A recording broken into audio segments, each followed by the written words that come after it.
All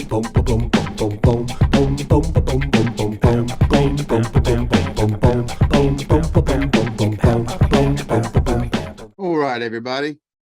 Thank you so much for joining us again today, and really excited about the content we have for you. For those of you who don't know, my name is Jason Van Ness, and I'm the Director of Work-Based Learning and Youth Apprenticeship Programs for Lowndes County Schools. And I am excited to get to talk with one of my former students today. She was really a teaching as a profession student, but she was able to leverage work-based learning to go out and gain extended time in her practicum or student teaching as pre-service student teaching is kind of what we call it here at Lowndes High School. So very excited to have you here with us, Madison. So I guess if you want, we'll go ahead and get started and just have you take a second or two to introduce yourself. Tell us anything you would like for us to know about you, and then we'll go ahead and kind of get started with our interview and content. All right. Well, I'm Madison Ply. I'm a first-year teacher at Dewar Elementary School in Lowndes County. I'm in third grade this year, and it's kind of really full circle because when I was in elementary school, I went here, so it's Okay, really awesome. So. But I'm enjoying my time so far, and you have those days, but overall, I'm loving it. So, Well, that's great. That's great. So let's start off with how long have you known you wanted to be a teacher? How long have you known that? Well, I've always, as a kid, I used, girls, they set up their stuffed animals, they teach them or whatever. And I've always known as a kid because I grew up around education because my mom was a parapro in kindergarten for a really long time. And my dad, he works at the alternative school, which, he's head over the alternative school now. So he's the director over there.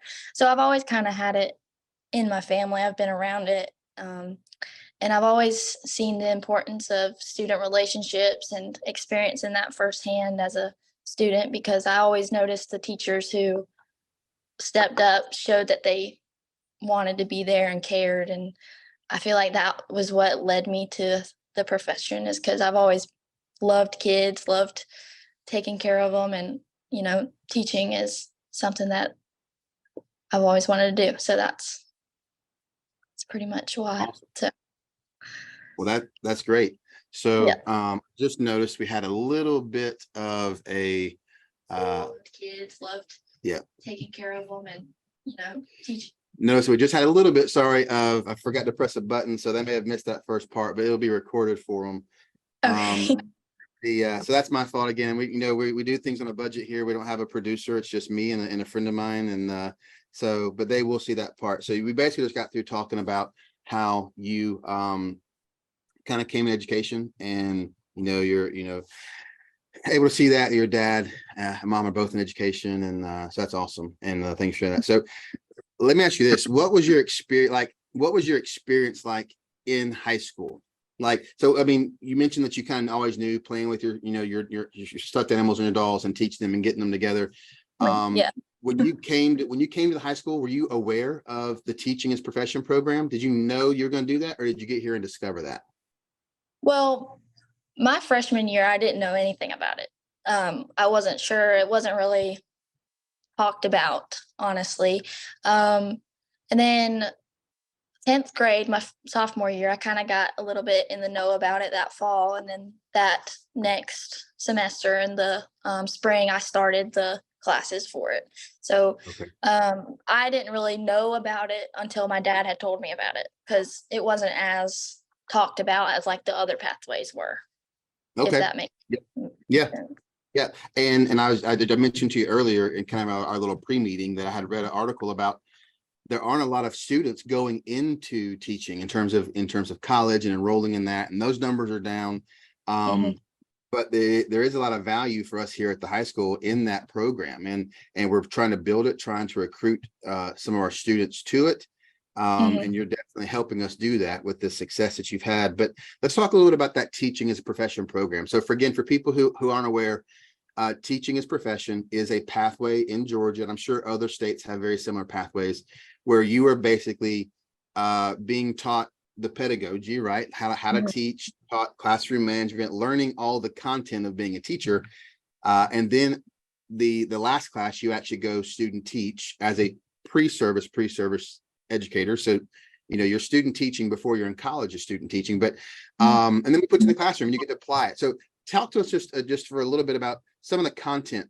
What did you learn in that TAP program? Not necessarily what you got to learn while you were student teaching, but what did you learn in the actual classroom? What you and Miss Bridges, what did y'all cover?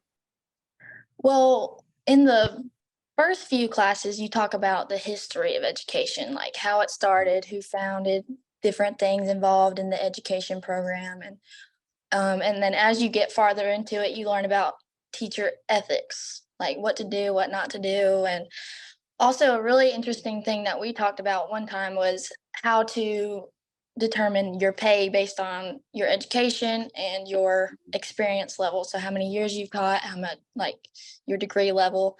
And we also learned about different ways to keep engagement, what sources to use, like Kahoot, or like depending on what grade level you were. Obviously for elementary, you would get like the videos and the games like Kahoot and things like that. So we practiced it a lot in the classes for the program. And then we would take what we were learning and then we would have to make a lesson on it and teach it to the class to practice teaching it to our peers, like our own peers. So I feel like that part definitely prepared for then going into the classroom, because if you can teach a lesson in front of your peers, you can teach a lesson in front of kids. That's a great point. Yeah. That's a great point. It's funny when you think, because you think about that, it's like, you know, when you're teaching to people who are younger than you, like there's that age difference between you and a second grader, third grader. But when you're doing it to your peers, I had never thought about that on the students' end, but I can imagine how that's pretty challenging to teach people. Yeah, especially people who want to be teachers, because you know that they have a desire to learn and they have a desire to be correct and to do things, you know. So I bet there was some pretty open conversations about how we can improve in that class after your lessons. And isn't it hard sometimes to have people critique? Like you teach because you're passionate about it, and then someone says, oh, you, like I, even as a public speaker and a consultant and a teacher, I say a lot, and I never realized it until I was in front of my peers as a college student practicing my lessons. And they're like, hey, you ever notice that you say like 1,000 times? And I was like, well, not until you just said it, but I guess I'll have to fix that now. But even still, as an adult, as a professional educator and speaker, I struggle with that. And so, but I wouldn't have known that until people pointed out. So yeah, that's very, very challenging. So let's move from the classroom into, all right, you're a senior. Was it first semester or semester you did your practicum? I did my practicum second semester of my senior year. Senior year. Okay. So January, get back from Christmas break, and you tell me a little bit about that first day when you walk in as a senior in high school and you're going in to essentially to teach. Like, what do you feel like? What's going through your head? Well, the first few days of it, you kind of just are observing. You're not really diving into teaching yet. So you're trying to see how the classroom works. What are the routines? What are the procedures, the rules? At first I was like really overwhelmed a little bit because they're still like, they're coming back from Christmas break. They're relearning all their rules and their routines. So it was kind of like a learning process for them and for me at the same time. But I feel like I started building the relationships with the kids as I got there, because that was important to me. And then it was fun learning about the different routines, because sometimes it would be good and then sometimes it would be bad. And then you'd have to figure out a way to get them reeled back into knowing what to do. So it was a learning process, but I feel like I got the hang of it pretty quick. But such an advantage for you though to learn that before you are even, and I know you did dual enrollment, so I don't want to put get things out of order sequentially, but before you are actually in your practice or in your, I think when I was student teaching, it was called your methods class. The last two classes, you take two methods, you start student teaching. That's when I learned a lot about where I was, somewhat skilled and where I was not skilled, and where I could do things effectively and where I couldn't do things effectively. I learned that as a 20, 21-year-old in college. You were able to learn that as a 18, were you 18 your senior year, 19? 17, 18. Yeah. 17, 18-year-old, and able to begin to hone your skill, hone your craft at a much earlier age than I was, so that when you got into student teaching at the college level, you already had made a lot of those adjustments. That's really interesting to think. And I agree with you, or you mentioned earlier, relationships. That's still a huge part of how, I think teachers are successful. You also mentioned ethics and look, here's the ethical way to, and of course, maybe not so much with you and middle schoolers, but with me being a male teacher at the high school, learning how to build and cultivate relationships, but do so in a professional way that doesn't cross any kind of ethical boundary. So what a great program for you to do that. And then you also mentioned kind of learning what did and didn't work. And I think that's an educator, I'm not in the classroom so much anymore, but I used to be a lot. It's really easy to want to make sure that everything you do is perfect, right? And it's really easy to let that sense of perfection really motivate us to not try new things and not be creative.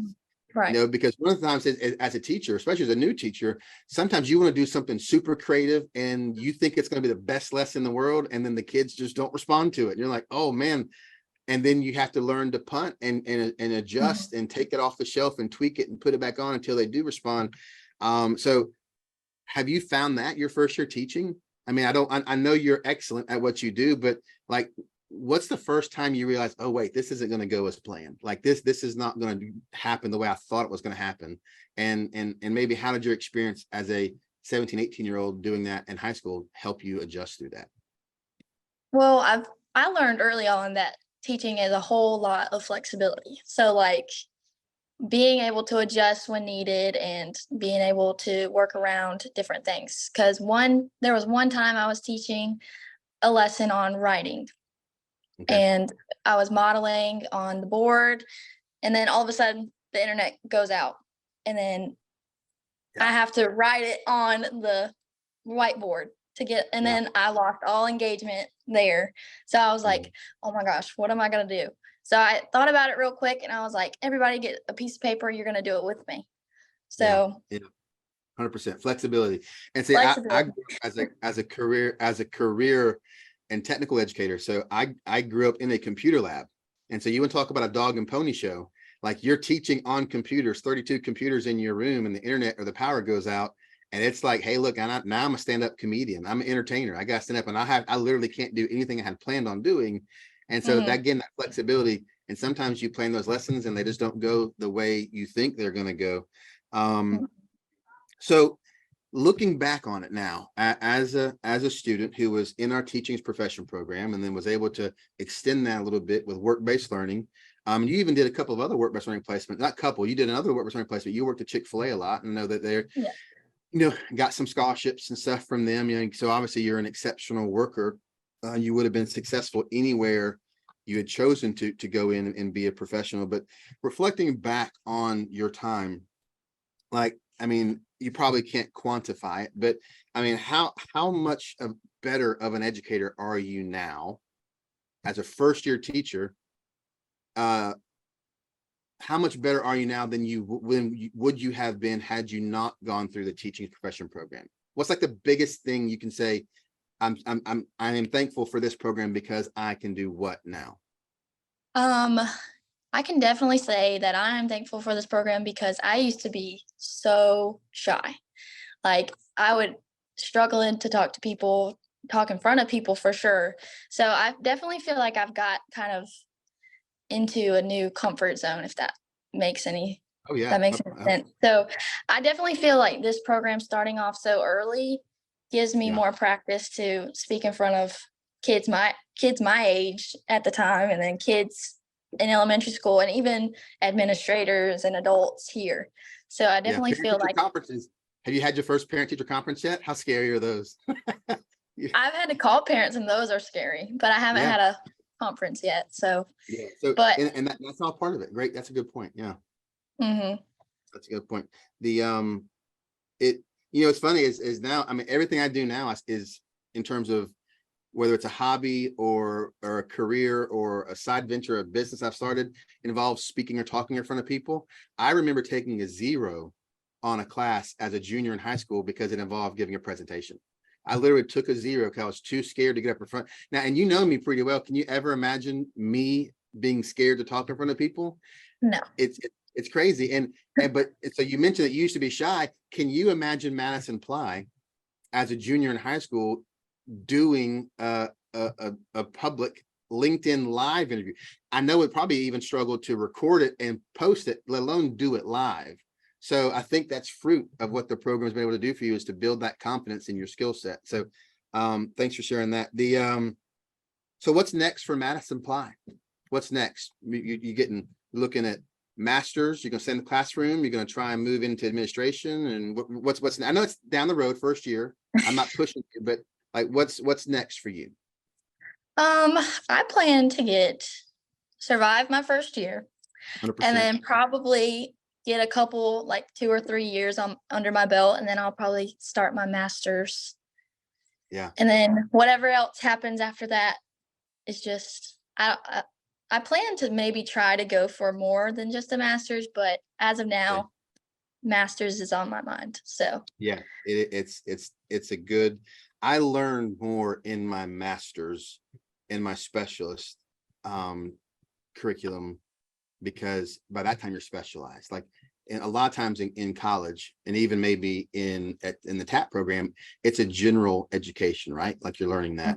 But your master's and your specialist and doctorate, if you choose to go that route, is typically very specialized, and you really, really get to hone your skill there. mhm.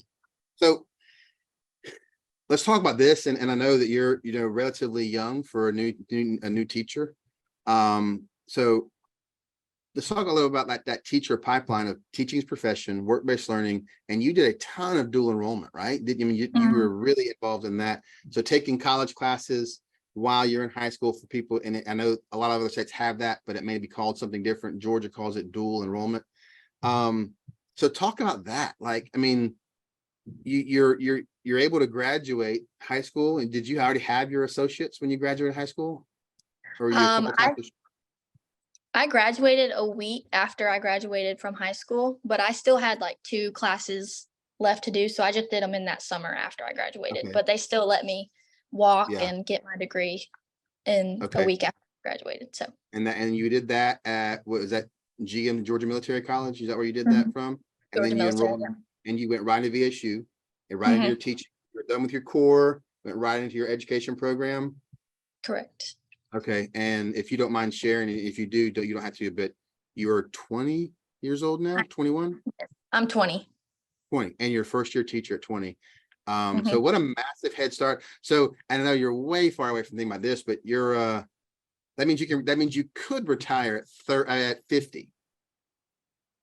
I didn't Yep. start teaching until I was 22, 23. So you have a 2-year head start on a lot of your peers because of what you're able to do in the TAP work-based learning program, that teacher pipeline, and then also through dual enrollment, starting those classes early. I mean, you're not my child, obviously, but I'm super proud of you, because I mean, what an awesome story to be able to tell people.